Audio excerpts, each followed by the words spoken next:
እትጸላኢ ተዳልዩ ኣሎ ንስኻትኩም ኣነ ተዳሊና ዲና ተዳልየ ዲ መን ተዳልዩ ኣሎ እቲ ፈታኒ እቲ ፈታኒ ዝተብሃለ መን እዩ እቲ ፈታኒ ተዳልዩ ኣሎ ክንብል ከለና ኸ ንምንታይ እዩ ዝተዳለወ እንታይ ክገብር እዩ ዝተዳለወ ዕላምኡ እንታይ እዩ ስለዚ ፈታኒ ተባሂሉ ዝተጸውዐ መን እዩ ካብ ዝብል ክንጅምር ኢና ነቲ ፈታኒ መን ምዃኑ ምንነቱ ቅድሚ ምፍላይና ግን ፈተና ኸ እንታይ እዩ ዝብል ምድእሳስ ከድልየና እዩ ፈተና እንታይ እዩ መሰናኽል እንታይ እዩ መከራ ኸ እንታይ እዩ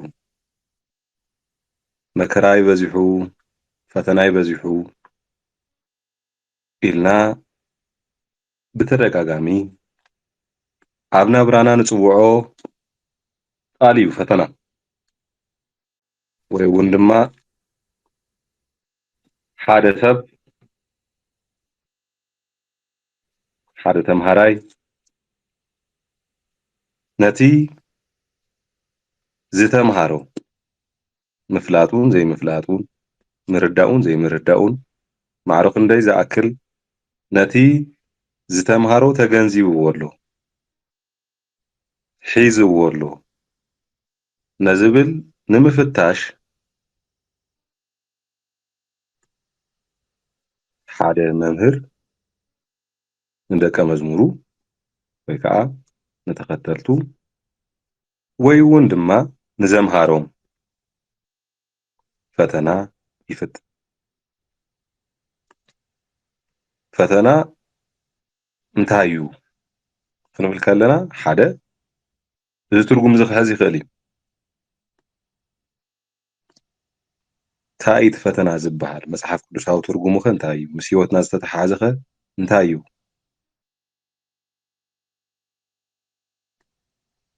ነቲ ናይ ክእለት ነቲ ናይ ፍልጠት ነቲ ናይ ጽንዓት ደረጃ ንምልካዕ ዝግበር መመርመሪ ሙከራ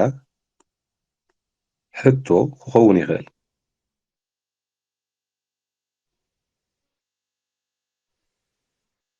ፈተና ክንብል ከለና እዚ ኣብ ትምህርቲ እዩ ኣብ ህይወትከ እንታይ ይኸውን ዝብል ክንሪኦ ኢና ነገር ግን መምህር ንተምሃሪኡ ፈተና ይፍትን ንምንታይ ፍልጠቱን ክእለቱን ደረጅኡ ናይ መሓዝ ክእለቱ ናይ ምርዳእ ተኽእልኡ ትዘምሃርኮ ክንደይ ዝኣክል ሒዝዎ ኣሎ ተረዲእዎ ክብል ይፍትን ኣብ ህይወትና ኸ ክንደይ ዝኣክል ፈተና ክበሃል ከሎ ምስ ምንታይ ኢና ነተሓሕዞ መጽሓፍ ቅዱሳዊ ትርጉሙ እንታይ እዩ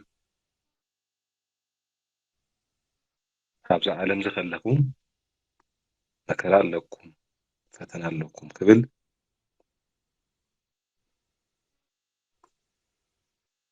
ጎይታናን ኣምላኽና መድሓኒናን ኢየሱስ ክርስቶስ ንደቀ መዛሙርቱ ምፍታን ወይ ከዓ መከራ ኣብዛ ዓለም እዚ ሃልዋቱ ህላዊኡ ናይቲ ፈተና ከም ዘሎ ኣቐዲሙ ፍሊጥዎም ኢና ነገር ግን ኣጆኹም ኣነ ነዚ ዓለም እዚ ኣሸኒፈዮ እየ ክብል ድማ ናይ ተስፋ ቃል ሂብዎም ኣነ ክሳብ መወዳእታ ምሳኹም ክኾን እየ ክብል ከሎ ኣነ ከዓ ነዚ ዓለም እዚ ፈተንኡ ኣሸኒፈዮ እየ ስለዚ ምሳይ እንድሕር ደኣ ኮይንኩም ናተይ እንድሕር ደኣ ኮይንኩም ብግብሪ ንኣይ እንድሕር ደኣ መሲልኩም ነቲ ዝሓለፍክዎ ፈተና ሓሊፍኩም ነቲ መከራ ሓሊፍኩም ሽልማትኩም ክትረኽቡ ኢኹም ክሳብ መወዳእታ ዝጸንዕ ኣኽሊል ሽልማት ክህቦ እየ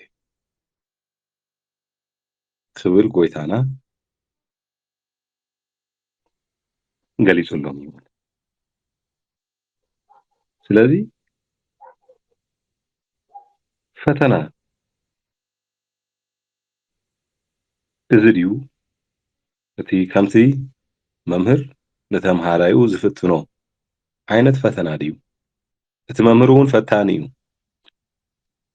ከምቲ ናይ ፈተንኡ መልክዕ ገጹ እቲ ፈታኒ ክፈላለ ስለ ዝኽእል እቲ ፈተና እንታይ እዩ ምንነቱ ተረዲእኻ ኢኻ ድሕሪኡ ትፈታኒ ከዓ መን እዩ ምልላይ ትኽእል ቅድም ክንብል ተፈታኒ ተዳልዩ ኣሎ ዝብል ክንሕዝ ከለና ንመን ኢና ተፈታኒ ኢልናዮ ዘለና ከመይ ዝበለ ፈተና ኸ ስለ ዘብጽሕ እዩ ፈታኒ ዝተብሃለ ዝብል ኢና ክንርኢ ስለዚ እቲ መምህር ጥራሕ ዘይኮነ መምሃራይ ጥራሕ ዘይኮነሲ ፈታናይ እውን ኮይኑ ግደ ይጻወት እዩ ማለት እዩ ንምንታይ ግን እዚ እቲ ዘምሃሮ እቲ ዝደኸመሉ እቲ ክርድኡሉ ዝደለዮ ትሕዝቶ ክንደይ ዝኣክል ተረዲኦም ኣለዉ ዝብል መፈተሽ እዩ ማለት ኣብ እምነትና ድማ እምነትና ጽንዓትና ክንደይ ዝኣክል ጽኑዕ እዩ ክንደይ ዝኣክል ፍቕርና ዓሚቑ እዩ ንጎይታና ንኣምላኽና ንመድሓኒና ንኢየሱስ ክርስቶስ ዘለና ፍቕሪ ክንደይ ዝኣክል ዓሚቑ እዩ ክንደይ ዝኣክል ጽኑዕ እዩ ዝብል መፈተሺ ፈተና ይኸውን ኣብ ገድሊ ቅዱሳን ኣቦታትና ክንሪኦ ነቲ ብዘይ መጠን ዘፍቀረና ልዑል ጎይታና ፍቕሮም ዝገልጽሉ ኣብቲ ተጋድሎኦም ንርኢ ማለት እዩ እቲ ፈታኒ ድማ ግድኡ ይጻወት ፈተና ኣቕጣጭኡ ብዙሕ እዩ ግን ሎሚ ዓፅብ ኣቢልና ንሪኦ እቲ ንዓይን ንዓኻትኩምን ምስቲ ወቕቱ ዘገድሰና ነጥብ ልዒልና ንኽንዘራረብ ናብ ማቴዎስ ወንጌል ምዕራፍ 4 ንኺድ እስቲ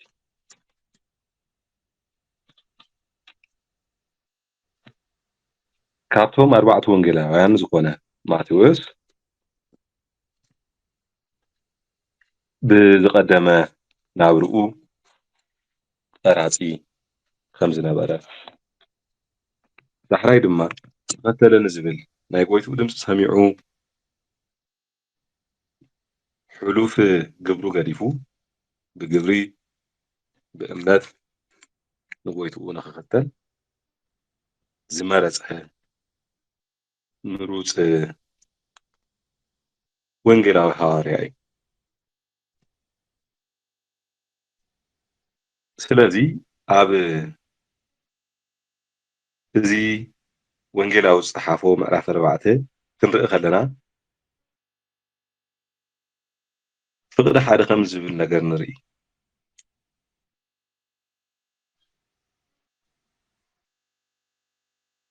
ብድሕሪ እዚ መንፈስ ቅዱስ ንኢየሱስ ብዲያብሎስ ክፍተን ናብ በረኻ ወሰዶ 40 መዓልትን 40 ለይትን ድማ ጾመ ሽዑ ጠመየ እቲ ፈታኒ ድማ መጺኡ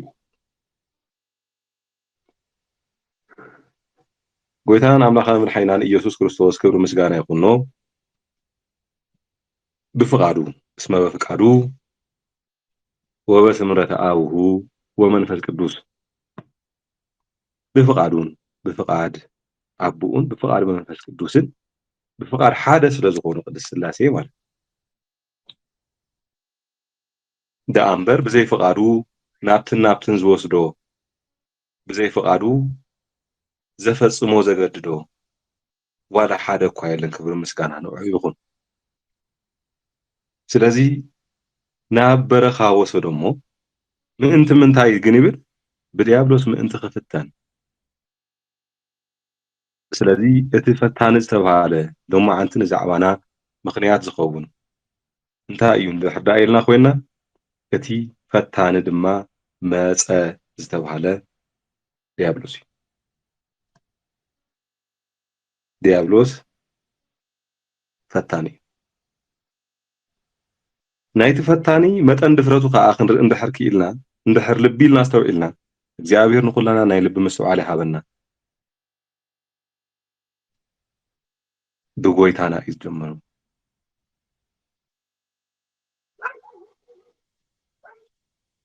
ኣምላክ ወልደ ኣምላክ ናሃለወ ኣብ እቲ ናይ ጥምቀት ሰዓት ብርሃነ ጥምቀቱ ዝተገለጸሉ ኣብ ባሕሪ ዮርዳኖስ ነዚ እቲ ዝፈትዎ ወደ እዩ እሱ ዝብለኩም ድማ ስምዕዎ ክብል እግዚኣብሔር ኣብ ደመና ኮይኑ ክምስክር ከሎ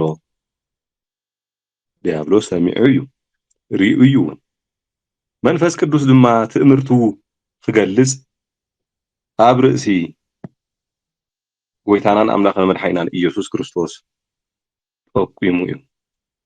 ከምኡ ድማ ወልደ ኣብ ወልደ ማርያም ጎይታናን ኣምላኽና መድሓኒናን ኢየሱስ ክርስቶስ ብፈቃዱ ተጠሚቁ እዩ። እዚ ክኸውን ከሎ ዝረኣየ ዲያብሎስ እዚ ብሓቂ ወዲ ኣምላኽ ድዩ ዝብል ሕቶ ስለ ዘለዎ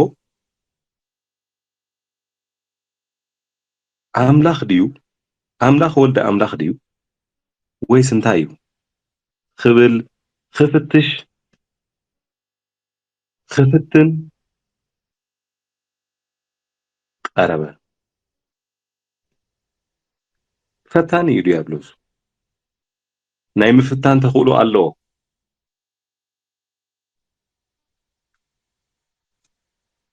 ንጎይታ ክፍትን ዝኸኣለ ፈታኒ ድማ ንዓይን ንዓኻትኩምን ዝደኸምና ክፍትነና ይኽእልን ክቐርበና ይኽእልን ኣባይ እንታይ ክረክብ ዝብሉ ግራና ግርህና ዝመስሉ ተሓሳስባታት ልክዕ ኣይኾኑን። ድፍረቱ እኮ ነቲ ሰማይን ምድርን ዝፈጠረ ልዑል ጎይታ ወልደ እግዚኣብሔር ክፍትኖ ቀሪቡ ነቲ ዝፈጠሮ ክፍትን ዝቐረበ ነቲ ዝፈጠሮ ዝተፈታተነ ፈታኒ ንዓይን ንዓኻትኩምን ኣይፍትነንን ኣነ ኣብ ቤተ ክርስቲያን ስለ ዝቐረብኩ ኣነ ሓጢአተኛ ስለ ዝኾንኩ ኣነ ካህን ስለ ዝኾንኩ ኣነ ዲያቆን ስለ ዝኾንኩ ኣነ መገልገሊ ስለ ዝኾንኩ ኣነ መነኩሴ ስለ ዝኾንኩ ወይ መነኩሳይት ስለ ዝኾንኩ ኣነ ተምሃሪ ሰንበት ስለ ዝኾንኩ ኣነ ስለ ዝፈልጥ ስለ ዝርዳእ ተንኮሉ ካይድኡ ስለ ዝርድኦ ስለ ዝፈልጦ ኣነ ስለ ዘይፈልጦ ኣነ ስለ ዝሰግድን ዝጽልይን ኣነ ኣብ ኩሉ ስለ ዘየለኹ ዝተፈላለዩ ሓሳባትን መግለጽታትን ናሃብካ ካብ ፈተና ዲያብሎስ ነፃ ምዃንካ ንምግላጽ ዝግበሩ ነገራት ተቐባልነት የብሉ። ዲያብሎስ ዘይፍትኖ ዋላ ሓደ ኣካል እኳ የለን ኣብዚ ዓለም እዚ። ምንቱ እዙይ ድማ ጎይታና ኣብዚ ምድሪ ከለኹም ኣብዚ ዓለም ዝኸለኹም መከራ ኣለኩም ፈተና ኣለኩም ክብል ብትመለኮታዊ ቃሉ ዝተዛረበን። ስለዚ እቲ ፈታኒ ዝቐርብ ዘሎ ናብ መን እዩ? ናብ ጎይታናን ኣምላኽናን መድሓኒናን ኢየሱስ ክርስቶስ ይቐርብ ኣሎ። ስለዚ ሰይጣን ናባይ ይቐርበንን ዝብል ትዕቢታዊ ተሓሳስባ ወይ ከዓ ብግርህነት እውን ዝተገለጸ ይኹን ብዘየገድስ ሰይጣን ናባይ ይቐርበንን ናባይ ይጽጋዕንን ሸውዓተ ዘርአይ ካህናት እዮም ከምዚ ናባ ዝብል መግለፂታት ትክክል ኣይኮኑን። ርኢኹም ዲያብሎስ ናብ መን ይቐርብ ኣሎ? ቀሪቡ ብርሑቕ እኮ ኣይኮነን ቀሪቡ ናብ ጎይታ መኸበን ሓይናን ኢየሱስ ክርስቶስ ትመጽእ ኢሉ ቅርብ ኢሉ ድማ ዘለዓሎ ቃል ኣሎ። ካብቲ ፈተንኡ ክጅምር ከሎ እስኻ ወዲ እግዚኣብሔር እንተኮይንካሲ እዘን እማን እንጌራ ክኾና በል በሎ። ቀዳማይ ፈተና ካብቶም ሰለስተ ኣርእስተ ኃጣውእ እናተባህሉ ብተለምዶ ኣብ ቅድስቲ ቤተ ክርስቲያንና ሊቃውንት ዝገልጽዎም እቲ ቀዳማይ ስሳዕ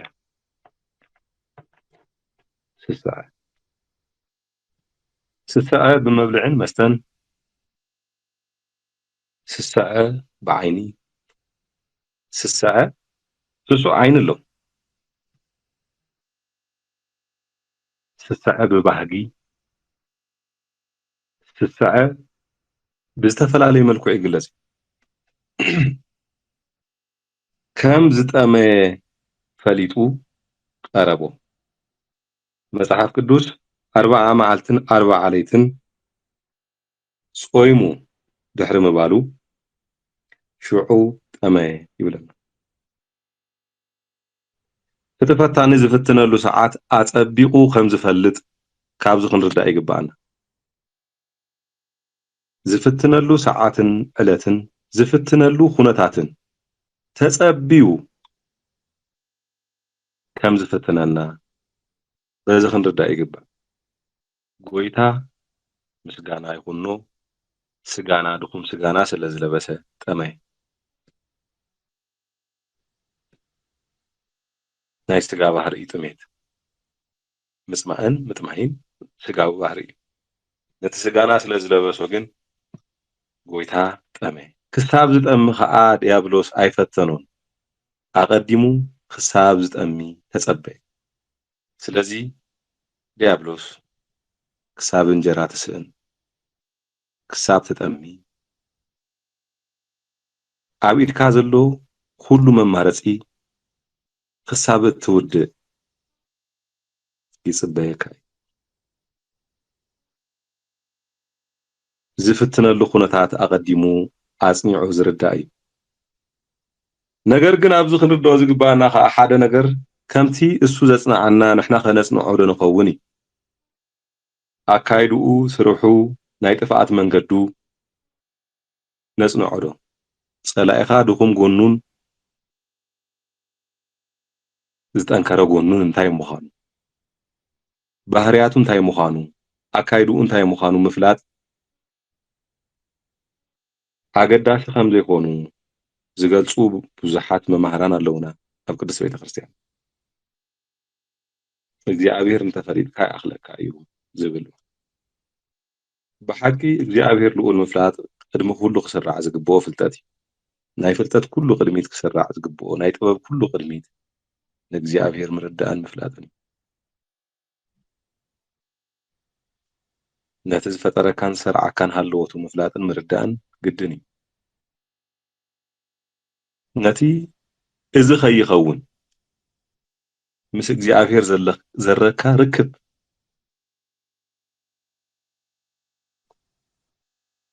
ዝጸንዐ ብፍቕሪ ዝተኣሳሰረ ዝተሰናሰለ ኸይኸውን ገና ካብ ብጉሓቱ ኣቦትኡ ስለ ዝተካእኻ ከም ጸላኢኡ ኣጽኒዑ ዝሓዘካ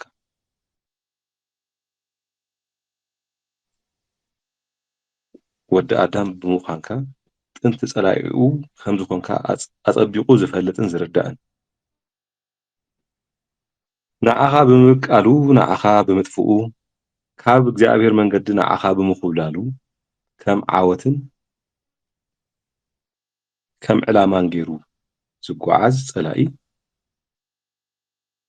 ንዓኻ ብምጥፍኡ ንእግዚኣብሔር ዘሸነፈ ዝመስሎ ትዕቢተኛ ንናይ እግዚኣብሔር መንግስቲ ዝወሰደ ዝተሻመየ ናብ እግዚኣብሔር መንግስቲ ክኣትዉ ዝተግሁ ፍቅሪ እግዚኣብሔር ክበዝሐሎም ዝተግሁ ብመንገዲ ክርስቶስ ክመላለሱ ዝተግቡ ክርስቲያን ኩሎም እናፈተነ ዝነብር ምዃኑ ምርዳእ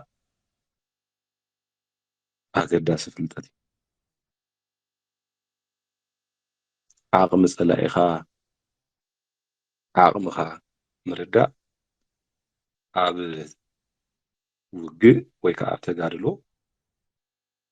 ምንም ንድሓር ዘይበሃል ብቕድሚት ዝስራዕ ፍልጠት እዩ። ስለዚ ኣብ ኢዱ ዘሎ ምግቢ ከም ዘየለ ከም ዝጠመየ ምግቢ እንጀራ ከድልዮ ይኸውን ኢሉ ቀዲሙ ስለ ዝሓሰበ ሰዓትን ኩነታትን ተጸቢዩ እቲ ፈታኒ ፈተንኡ ኣቕረበ። ስለዚ ኩል ጊዜ ክፍትነና ከሎ ኩነታት ተጸቢዩ ሰዓት ተጸቢዩ ንፈተና ዝጥዕም ሰዓትን ኩነታትን እዩ ዝገብር። ሌባ ወይ ድማ ሰራቂ ዝሰርቀሉ ሰዓት ይፈልጥ።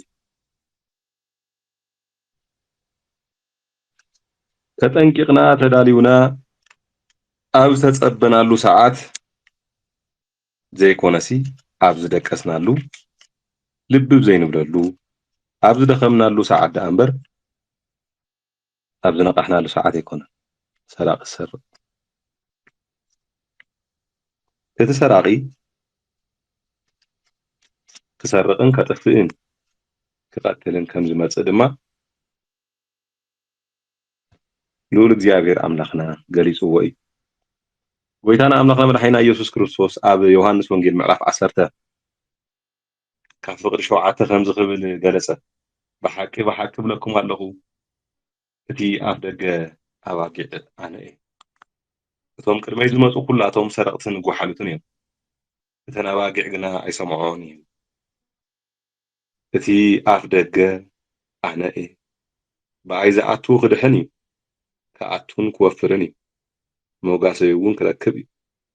ሰራቂ ግን በለ ሰራቂ ክሰርቅን ክሓርድን ከጥፍእን እንተዘይኮይኑ ኣይመጽእን እዩ። ስለዚ እንታይ ንብል ኣለና? እቲ ፈታኒ መጺኡ። እቲ ፈታኒ ተባሂሉ ዝተገለጸ ባዕሉ እቲ ሰራቂ እዩ። ስርሑ ከዓ ክሰርቅን ክሓርድን ከጥፍእን ናይ ጥፍኣት ተልእኾ ሒዙ እዩ ዝመጽእ። ነፍስኻ ክጠፍእ፣ ሕልናኻ ክጠፍእ፣ ምስትውዓልካ ክጠፍእ፣ ኣብ ልቦናኻ ዝተተኸለ ፍቕሪ እግዚኣብሔር ክጠፍእ፣ ፍርሓት እግዚኣብሔር ክጠፍእ፣ ፈሪሃ እግዚኣብሔር ክጠፍአካ፣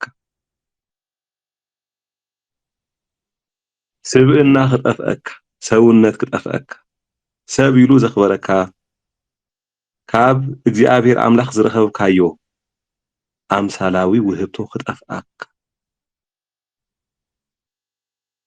ከጥፍኣልካ እዩ ዝመጽእ። ክህበካ ኣይኮነን። እቲ ዝነበረ ከዕንዎ ከውድሞ ከሕጉሎ እዩ ዝመጽእ። መሕጎሊ እዩ። እሱ ናይ ጥፍኣት ልዑል እዩ፣ ኣባዶን። እቲ ፈታኒ ዝተብሃለ እቲ ኣባዶን እዩ፣ እቲ ሰራቕን ሓራድን እቲ መጥፍእ። ነቲ ክሓርደካ ከጥፍኣካ ክውሕጠካ ዝመጸ ጸላኢ ግን ተዳሊና ዲና? እሱ ተዳልዩ እዩ ዝመጽእ። ኩናትካትካ ኣጽኒዑ፣ ድኽመትካ ኣጽኒዑ፣ ሰዓቱ ርኡ እዩ ዝመጽእ። ክውሕጠካ ንዝመጸ እስኻ ኸ ተዳሊኻ ዲኻ እዩ። ቅዱስ ጴጥሮስ ሐዋርያ ኣብ ቀዳማይ መልእኽቱ ምዕራፍ 5 ካብ ፍቕዲ 8 ዘሎ ቃል ንዘክር። መጻርርትኩም ጸላኢኹም ዲያብሎስ ዝውሕጦ ደልዩ ከም ዝጓዝም ኣንበሳ ኣብ ዙርያኹም ይዘውር ኣሎ እቲ ፈታኒ እቲ ቀታሊ እቲ ሰራቂ እቲ ወሓጢ እሱ ስርሑ ዘይዘንግዕ ዘይደኽሞ ዘይድቅስ ዕላምኡ ጥፍኣት ገይሩ ለይትን ቀትርን ዝሰርሕ ናይ ጥፍኣት ሰራዊት እዩ።